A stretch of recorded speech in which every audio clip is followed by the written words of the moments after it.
जय उत्तराखंड। आप देख रही हैं यूके न्यूज लाइव और मैं हूं आपके साथ रिया कुमारी। पेश है उत्तराखंड की आज की खास खबरें। मानसून सीजन खत्म होते ही श्री बद्रीनाथ धाम यात्रा ने रफ्तार पकड़ ली है। बरसात के बाद तीर्थ यात्रियों के पहुंचने का क्रम जारी है। अभी तक 13,80,000 से अधिक तीर्थ यात्रियों ने श्री बद्रीनाथ धाम के दर्शन कर लिए हैं। वहीं पूर्णिमा प्रतिपदा श्राद्ध पर तीर्थ यात्रियों ने अलकनंदा नदी में स्नान किया और ब्रह्म कपाल पर पिंडदान तर्पण कर पितरों का आशीर्वाद लिया। साथ ही पितृमोक्ष की कामना भी की। यह क्रम पितृ विसर्जन अमावस्या 14 अक्टूबर तक जारी रहेगा। काशीपुर में अतिक्रमण को लेकर नगर निगम के नगर आयुक्त विवेक राय और नगर प्रशासन उप जिलाधिकारी अभय प्रताप सिंह द्वारा नगर के मुख्य बाजार से किला बाजार, रतन सिनेमा रोड मार्केट से अतिक्रमण हटाने की सख्त कार्रवाई की गई। इस दौरान नगर प्रशासन द्वारा व्यापारियों के चालान और दुकान के आगे रखे सामान को जेसीबी के माध्यम से ट्रैक्टर ट्रॉली में डालकर नगर निगम ले जाया गया। प्रशासन की इस प्रकार की कार्रवाई से व्यापारी भड़क गए और इसके विरोध में व्यापारियों द्वारा मुख्य बाजार की समस्त दुकानें बंद करके नगर प्रशासन के खिलाफ नारेबाजी करते हुए नगर निगम के गेट पर व्यापार मंडल के अध्यक्ष प्रताप सहनी के नेतृत्व में धरना प्रदर्शन किया गया। मैं आपको बताना चाहूँगा कि माननीय उच्च न्यायालय में 2017 में PIL डाली गई थी। उसी PIL को लेकर फिर से याचिकाकर्ता के द्वारा PIL डाली गई है कि जो कंडेम पिटीशन डाली गई है कि जो पूर्व में अतिक्रमण था वो हटा नहीं है। उसी को देखते हुए इसमें लगातार कार्रवाई चल रही है। लोगों को नोटिस भी जारी किए गए हैं। माननीय उच्च न्यायालय के जो डायरेक्शन है उसी के अनुसार जारी किए गए हैं और लगातार हमारे द्वारा ये अनाउंसमेंट भी कराया जाता है और चिन्हीकरण भी किया गया। लोगों को व्यक्तिगत रूप से दुकानों को भी जाके बताया गया कि आप अतिक्रमण ना करें, माननीय उच्च न्यायालय का जो आदेश है उसका पालन करें। लेकिन लोगों के द्वारा जो है लगातार माननीय उच्च न्यायालय का जो आदेश है उसकी अवहेलना की जा रही है। जो व्यापारी भाई है, काशीपुर का व्यापारी बहुत शांत माना जाता है हमेशा से, आपको भी पता है। लेकिन आज जब व्यापारी भाई सड़कों पर उतरे और मुझे भी फ़ोन पहुंचा तो मैंने कारण जानना चाहा तो पता लगा कि नगर निगम द्वारा ये कार्रवाई की गई है। फिर जब अधिकारियों से, प्रशासनिक अधिकारियों से बातचीत की तो पता लगा कि माननीय न्यायालय के एक ऑर्डर के अपेक्ष ये कार्रवाई हो रही है। तो आज फिर व्यापारियों भाइयों के बीच में व्यापार मंडल, व्यापारी नेताओं और प्रशासन या हमारे माननीय जिलाधिकारी महोदय, मैंने इन सब के साथ बैठकर एक बहुत अच्छे माहौल में आज बातचीत हुई है जिसमें व्यापारियों की समस्याओं को भी सुना गया है और माननीय उच्च न्यायालय का जो आदेश व्यापारियों के अतिक्रमण को लेकर प्रशासनिक अधिकारियों को दिया गया है उस पर भी वार्ता हुई है और उम्मीद है कि अब इस तरीके की परिस्थिति दोबारा नहीं बनेगी। की गई है शासन के साथ। सभी व्यापारी भाई यहाँ एकत्रित थे। सभी लोगों ने अपनी समस्याएं रखी हैं प्रशासन के साथ। प्रशासन से कुछ समय मांगा है कि कल बैठ के, प्रशासन ने कहा कल बैठ के सारी बातचीत करी जाएगी। जो भी समस्या हमारी है, हमारे पॉइंट रखे जाएंगे, जो उसमें सहमति बनेगी वो बैठ के आपस में डिसाइड कर लिया जाएगा और सभी व्यापारी भाइयों को बताया जाएगा।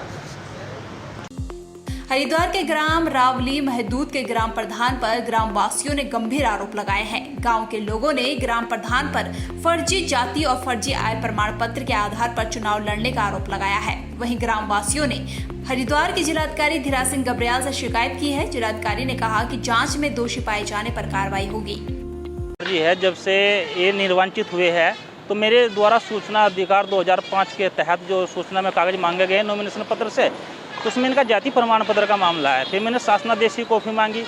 उसके बाद इसमें पता चला मुझे कि ये जो है जाति प्रमाण पत्र इसका एक 7 रुपये का स्टाम्प है जो क्या नाम जो रजिस्टर्ड भी नहीं है, उसके आधार पर बना हुआ है।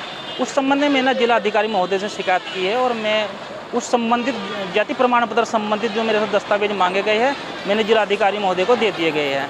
और उसमें हमारी स्क्रूटनी कमेटी की एक बैठक पहले 16/8/2023 को हुई थी और दूसरी तारीख हमें जो है 25/9/2023 को मिली है। लेकिन परसों भी हम और मेरे द्वारा प्रतिवादी भी और क्या नाम जिलाधिकारी महोदय और जो समस्त अधिकारी गण थे वहाँ हम सभी लोग प्रमाण पत्र को लेकर भी कोई हैसियत को लेकर भी कुछ ऐसा मामला है जिससे BPL कार्ड के द्वारा कोई ये बच्चों को RT के नियम के तहत शिक्षा का कुछ है? ऐसा है सर, ऐसा है। और क्या है कि इनका जो है 2018 के करीब एक जो आय प्रमाण पत्र 4,000 रुपये का दोनों भाई का बनाया गया, प्रमोद कुमार और मनोज कुमार का, और दोनों ने उसका जो है जिससे पहले इनकी हैसियत प्रमाण पत्र बना हुआ था उप जिलाधिकारी महोदय के यहाँ से 47,90,000 रुपये का प्रमोद कुमार का बना है और 8,9,70,000 रुपये का मनोज कुमार का बना हुआ है। उसके बाद भी जो है इनका जाति प्रमाण पत्र जो है इन्होंने आय प्रमाण पत्र बनवाया है 4,000 रुपये का। उसके बाद गाड़ी भी है इनके पास, स्कॉर्पियो बुलेट भी है, पहले जो है 3 मंजिल मकान भी है, और इनके पास जो है घरों में AC वगैरह BPL का कनेक्शन भी इनकी माताजी के नाम आ रहा है। उसमें जो ज़मीन 18,67,000 रुपये में खरीदी दिखाई गई है, उस पर BPL कनेक्शन है। जांच ऑलरेडी चल रही है और उस पर ये भी आरोप लगे हैं कि वो मुजफ्फरनगर के रहने वाले हैं, 2 जगह पे ये सुविधाएं ले रहे हैं और मुजफ्फरनगर के वोटर लिस्ट में भी उनका नाम है।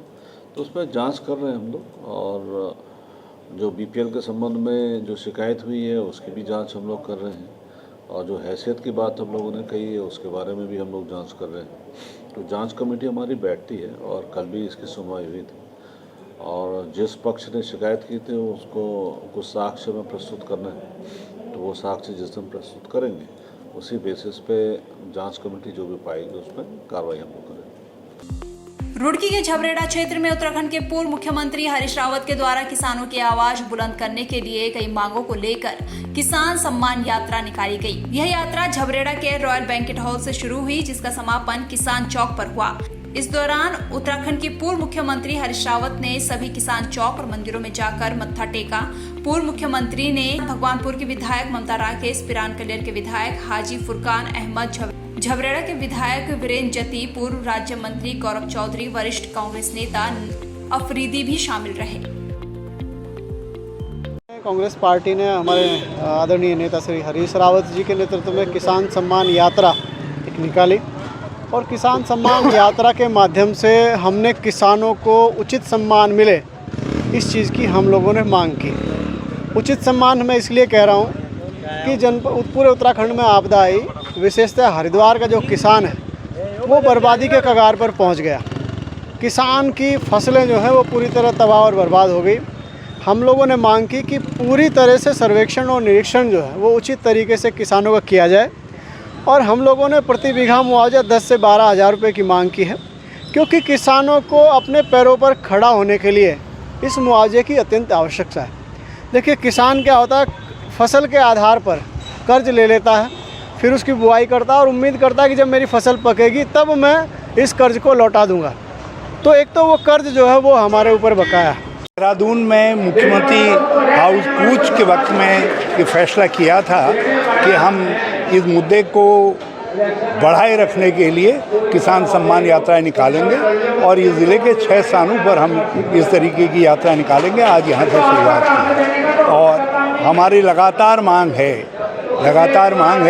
एक तो मुआवजे की राशि बढ़ाई जाए, प्रति बीघा 1100 के बजाय 10,000 की जाए, और इकबालपुर चीनी मिल का जो बकाया है उसका भुगतान प्रारंभ किया जाए, और गन्ने का खरीद मूल्य 425 रुपये पर कुंटल से अधिक होना चाहिए, और जो फसल चक्र में बिजली पानी का बकाया है वो माफ़ होना चाहिए, और कर्ज पर ब्याज माफ़ होना चाहिए। 2024 को लेकर क्या तैयारी कर 2024 अभी 7-8 महीने दूर है, और वो पार्टी कर रही होगी। हम तो संघर्ष के दीवाने हैं और संघर्ष में साथ हैं।